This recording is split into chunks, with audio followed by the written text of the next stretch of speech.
Hey guys, it's Sarah, and today we are going to do a little bit of a discussion video, I think, and it's more me giving you guys information. I have had quite a few people lately ask about my master's degree that I'm currently earning, and I haven't really talked about it too much on my channel. I did talk about it when I was, going through the process of getting into the school and getting accepted, but I haven't really talked about it as I'm doing it. So I've had a few people ask questions and want to know how it's going. I've had people ask for details on it because they're interested in the same thing. So I'm going to be talking about that today.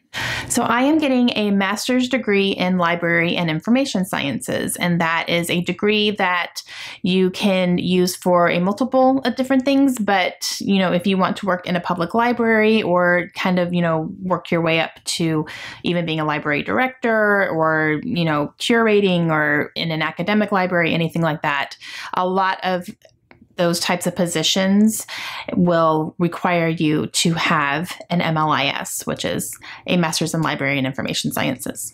Obviously, the requirement is different from state to state and from, library system to library system, but a lot of school libraries also require you to have one to be a librarian in any type of school setting. And also, if you want to be the director of the youth programs in a public library, a lot of times those will require it as well. So I decided to do this because I knew that I wanted to become a librarian in some way, shape, or form. I'm still not sure exactly what I want to kind of focus on. I'm thinking more along the school line just because my children are both in school and it would be very convenient to have that type of schedule with them. But I also have volunteered in their school library before and I really, really enjoyed it. So that's kind of where I'm leaning towards right now. But I'm not counting out a public library in any way, shape, or form. And I am just kind of thinking about that right now and, what I want to do, but there's, definitely a multiple different options for you to go towards with this type of degree. I also knew that once I do get a job, I'm probably going to want to work my way up through it, and having this MLIS is going to help me get there probably a little bit faster. And if I do end up applying for a job that requires it, I would already have it. Or if I want to work my way up to a job that requires it, I would already have it. So I wouldn't have to worry about it later on. So I figured while I'm not working outside the home right now, it's a good time to go ahead and do it. So if you are interested in getting your MLIS, the first thing that you need to know is that you have to get a master's degree from a school that has been ALA accredited. The ALA is the American Library Association, and they have accredited certain universities as this is a legit program that will be recognized by us. As far as, when you earn your degree, it's going to be recognized by them. You can probably get one from a school that's not accredited, but when you go to apply for a job, it may not count. So if you're going to spend the money and you're going to do it, make sure it's ALA accredited.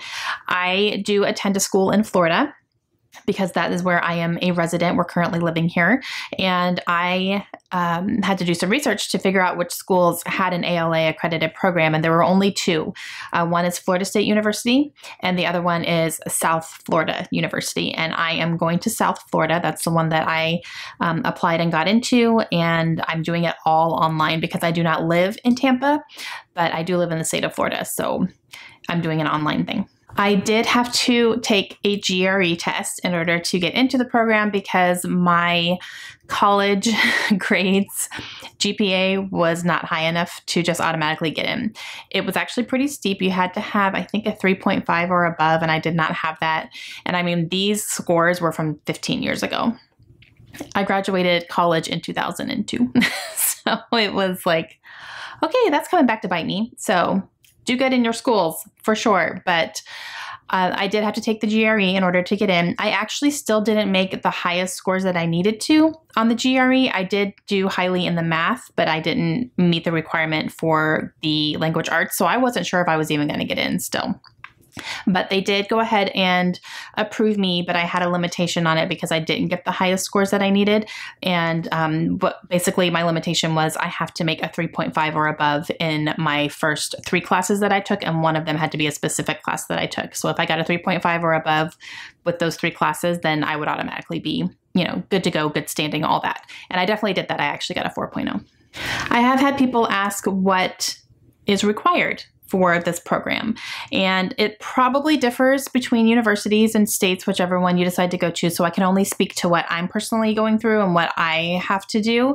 So I will go ahead and tell you that. But if you want more details on an area that you're from or a state college that you're thinking about going to, you definitely need to check in with them and see what it is as far as the university goes. But for my personal one, I will go ahead and tell you, you do need to have 39 credit hours completed. And each course is 3 credit hours. So that 13 classes total. And I'm taking usually 2 a semester if I can. I believe there were 2 semesters. I was only able to do 1.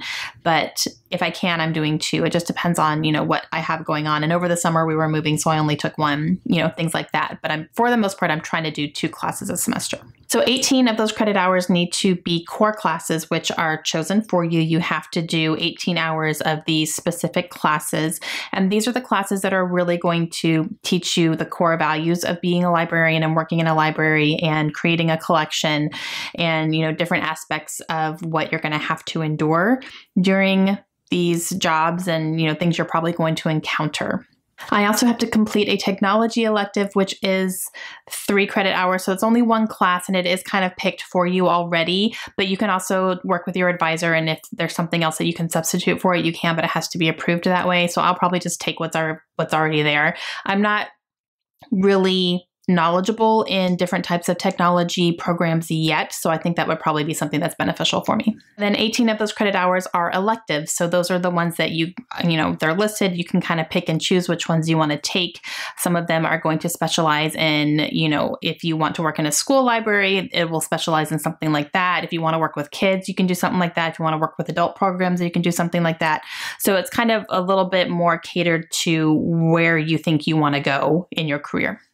And then there is going to be a comprehensive exam and portfolio that I'm going to have to do towards the end as well. I'm not quite there as far as getting ready for anything like that yet, but that will be something that will be coming up as well. So as far as some of the classes that I have taken so far, one of them was Foundations of Library and Information Sciences. So it's basically the foundations of it, what library and information sciences are all about, what it does, things like that. You're kind of learning about different systems that are used. You're learning what information science really is and how information can be stored, how it can be passed on, and things like that.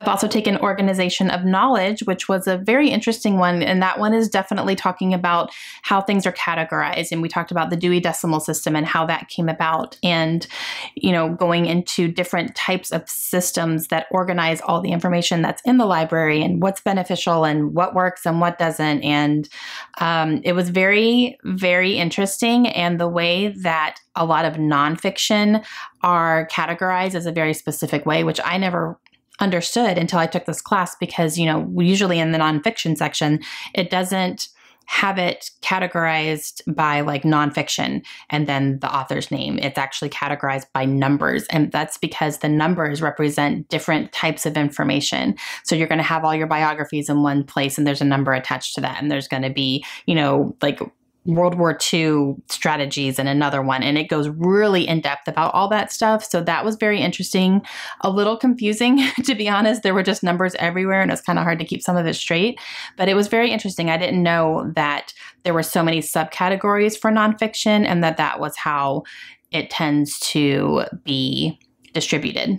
I've also taken one called Basic Information and Services, and this one is really focused on, how you present your information to your audience and, creating signs. And, I had to do like posters and stuff and, just different techniques that you can use, different computer programs you can use. And I used PowerPoint for the first time and, just different ways that you can utilize current technology to pass information on and have it be made to the public.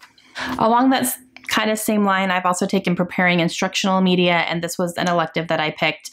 And this is kind of the same thing, and it was really focusing on creating signs or creating, step-by-steps that people can look at and they can do something and they can look at it and they can do something. So directions on how to use this computer program, directions on how to find a book in the card catalog, just things that would be on display that would be very easy for patrons to just see and then not have to ask 15 people how to do something. So just really making something very easy and tangible and, things like that. So it was kind of, really working on how to do that and programs you can use to do that and the best way to do that. So that was interesting too. So the two classes that I'm currently taking, my core class that I'm currently taking is Research Methods in Library and Information Science. So that is definitely heavily focusing on research. And, one of our big projects this semester is I'm doing a group project with a couple of people in my class, and we have to write a grant proposal. So we have to come up with some sort of research project, and it's all fake. It's not something we're actually going to do, but we have to come up with a concept for it, and we have to write a grant proposal to try to get it funded. So that's been very interesting, and it has to do something with the libraries and something that could be realistic, that we would actually realistically maybe want to do, even though it's kind of a fake project, but kind of understand what it takes to go into a grant proposal and be able to write one. So that's been very interesting. And I'm also currently taking the history of libraries. That's one of my electives. And this one has been kind of up and down as far as my interest goes in it. Some of it's been pretty interesting. Some of it hasn't. We really have talked about how libraries came to be and some of the big figures in our history that contributed to libraries and kind of made them what they are. Andrew Carnegie's a big one that we actually just talked about. And it also goes into how books are printed and how they started getting distributed on a mass scale. There was one lesson I remember one week where we actually talked about the first printing press and the first way to actually mass produce pages for a book instead of written by hand, which is how they were, to begin with. They had to write it by hand. And there was a really, really fascinating YouTube video about it. I will link it down below. It is an hour long, but I'm telling you, it's worth watching. And Stephen Fry is the host of it. It was like a special. And it's so incredibly interesting, but it talks about the first printing press, and he kind of goes through the steps and they kind of recreate the first printing press and does everything. It's really, really cool. And so if you're interested in that, it is a long video, but I personally really enjoyed it. That was probably my favorite lesson of the class. And so I'll link it down below if you guys are interested in anything like that. But that was an assignment to watch that. And I'm like, this I can do. So yeah, but that has been, I feel like I've learned a lot, but I also kind of have been able to apply some of my own knowledge from it. So that was pretty cool. Certain books were mentioned and I could talk about those books because I knew what they were or I've read them and, things like that. So this one has been intense as far as the workload, though. We have weekly discussions that we have to do, which I haven't really had that too much in any of my other classes. So workload, this one has been the most that I've had so far. But it's been pretty interesting. Okay, so now I'm going to read off my little printed here. So for my 18 credit hours, I have a lot of them done already because I'm really making sure I take at least one core class every single semester because, those are what I have to do. So the ones I still have to do are Introduction to Library Administration and Collection Development and Maintenance. So those are the two left that, or as far as core classes go, that I need to do. And I will definitely try to take one next semester and then probably one over the summer. I do need to do my technology elective, which is IT concepts for information professionals. So, okay. And then for credit hours for electives, I kind of have a plethora to choose from. There's quite a lot of different electives that I could take. And again, it's basically, whatever I feel like I want to kind of lean towards, or if I want to try something and see if I want to lean towards that and still get credit hours for it. But I'll give you just a little snippet of some examples. So one of them is TV in school and libraries. One of them is history of children's literature. That could be interesting. Storytelling. So that's definitely working on with children. Advanced library administration. So if I decide to maybe take some more administrative type things and kind of be ready for something like that, if that's something I want to kind of work my way towards, that could be definitely good. Library networks and systems, seminar and special libraries, law librarianship. If you want to work in a law library, that would be interesting, definitely. One that I really want to take is books and related materials for young adults, because I'm kind of thinking I might want to do like elementary or middle school type of job is what I'm kind of thinking about right now. But I think that one would be beneficial. And materials for children could be another one as well. There's also one on government documents. So, you know, working in like a document type of library where you're building collections of documents versus books, indexing and abstracting. So you could really kind of go a whole bunch of different ways. But definitely the materials for, or books and related materials for young adults is probably the next one that I really want to sign up for.